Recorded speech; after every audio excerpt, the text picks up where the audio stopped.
You're listening to the Cyberwire Network, powered by N2K.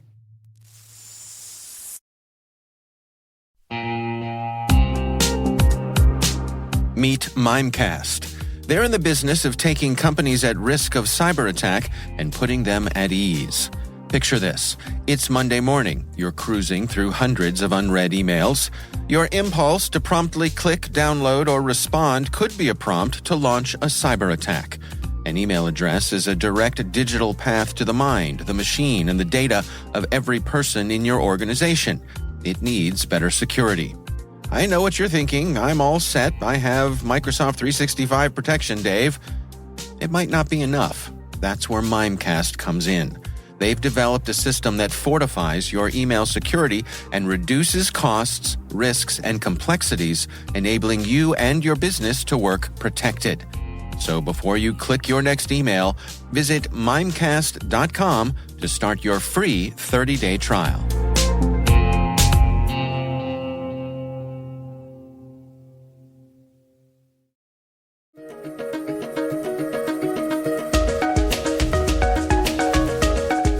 Hello, everyone, and welcome to the CyberWire's Research Saturday. I'm Dave Bittner, and this is our weekly conversation with researchers and analysts tracking down the threats and vulnerabilities, solving some of the hard problems, and protecting ourselves in a rapidly evolving cyberspace. Thanks for joining us.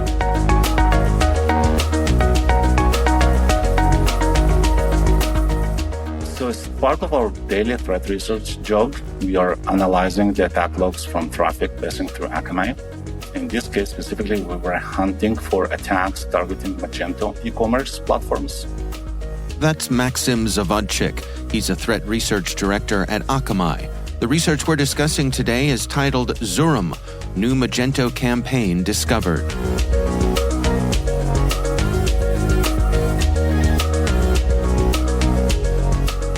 As we knew, it was a high-value target for different financially motivated cyber gangs in the past.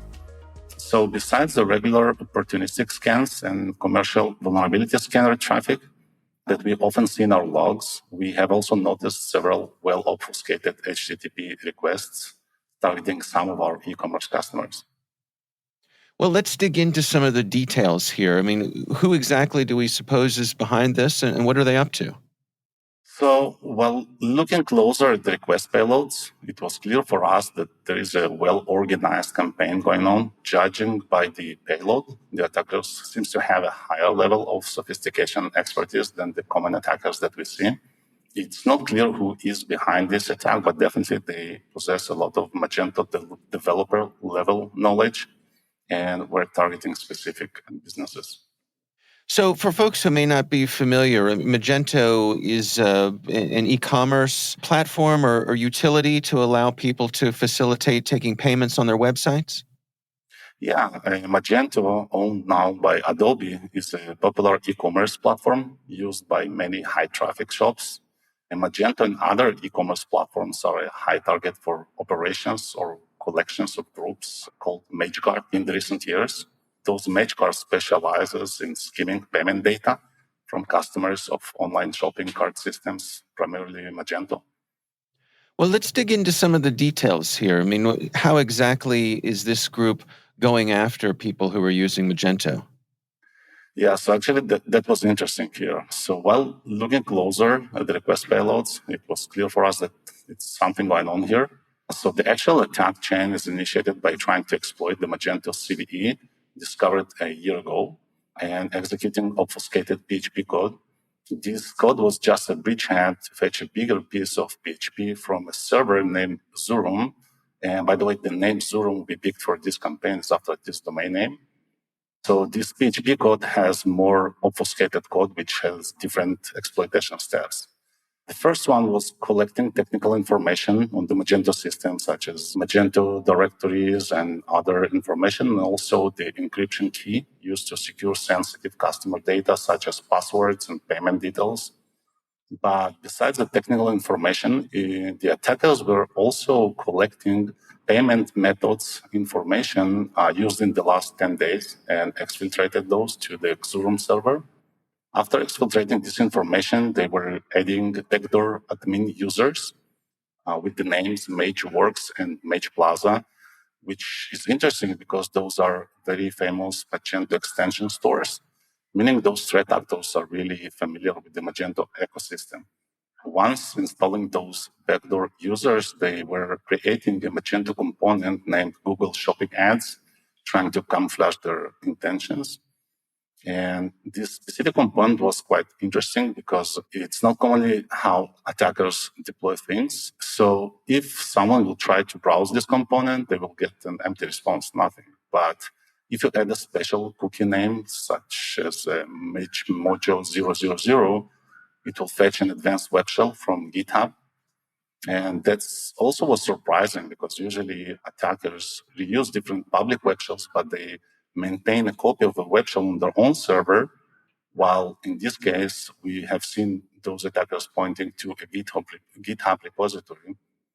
And that has different advantages for the attackers. So one of them is that it's harder to attribute because it's a public service rather than an infrastructure rented by the attackers. Also, a malicious server that hosts the web shell can quickly be taken down by the ISP if you file an abuse report, but it's impossible to take down the public GitHub repository. And another advantage for attackers here is that every time the attackers exploit a new target, they fetch the up-to-date version of the web shell, which includes all the recent enhancements done by the author.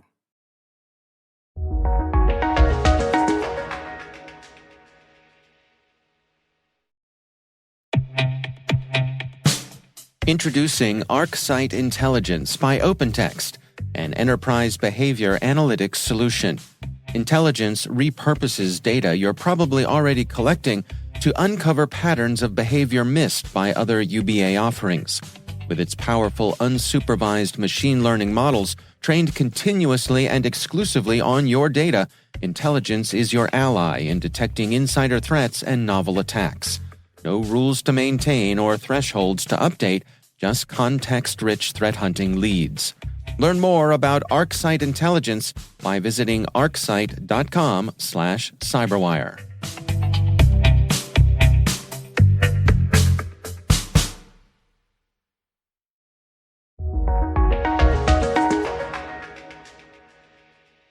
Now, is this a case of them taking advantage of organizations who haven't kept up to date with the latest version of Magento? Yeah, Dave, it's kind of unfortunate to see, right? This vulnerability is at least a year, was discovered at least a year ago, and we still see many threat actors trying to exploit this vulnerability. And we did find some successful exploitations. Some of the indirect information we had in the attack payloads, we've seen a website infected with the web skimmer. Web skimmer is, think about the digital version of the ATM skimmers that were deployed in the past, where the attackers will infect a web page with a malicious JavaScript that will pop up some credit card and ask for credit card information exfiltrated to attackers' servers. What are your recommendations for folks to make sure that they haven't been infected with this, but also to prevent it? So I don't want to sound like a broken record, but the best way to protect is always applying the latest patches on time. Yeah. But I understand that businesses struggle with this as the number of applications is growing every day and the environment become more dynamic.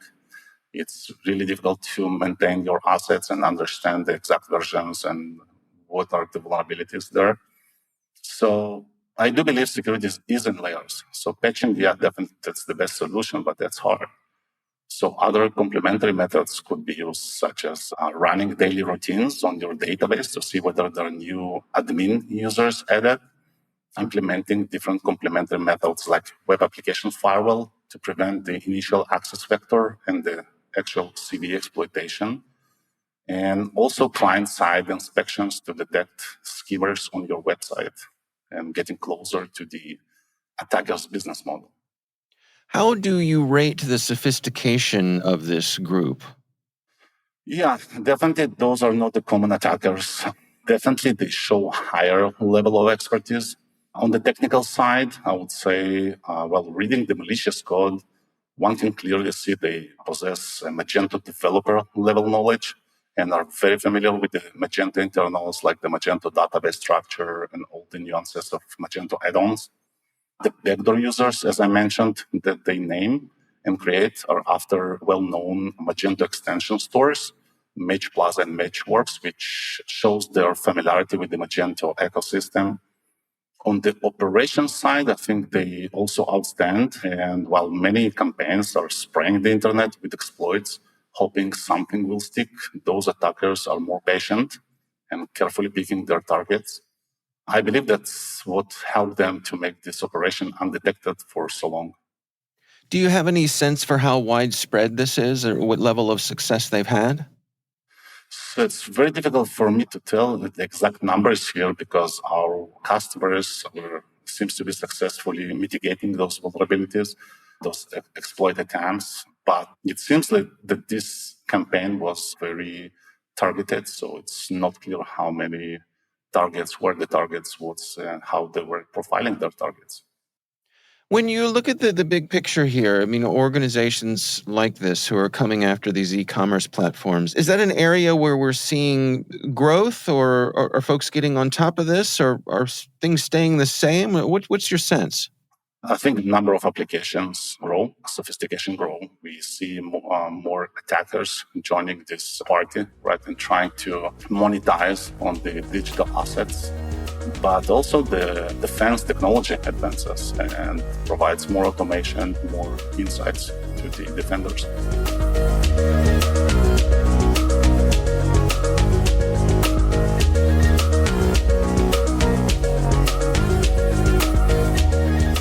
Our thanks to Maxim Zavadchik from Akamai for joining us.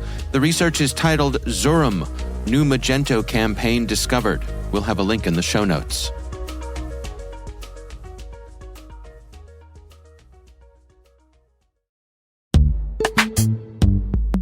And now, a word from our sponsor, Syntiant. As an 8A Hub Zone minority and woman-owned small business company, Syntiant specializes not only in software engineering, but in artificial intelligence and cybersecurity as well. Syntiant's customers, and they retain those customers, include the U.S. Department of Defense, the intelligence community, and the Departments of State and Justice. Their mission is to protect the systems that protect the people who protect us. If you're looking for a partner in accomplishing your mission, check out Syntiant.com. That's Cinteot.com. Your partners in everything data and cybersecurity.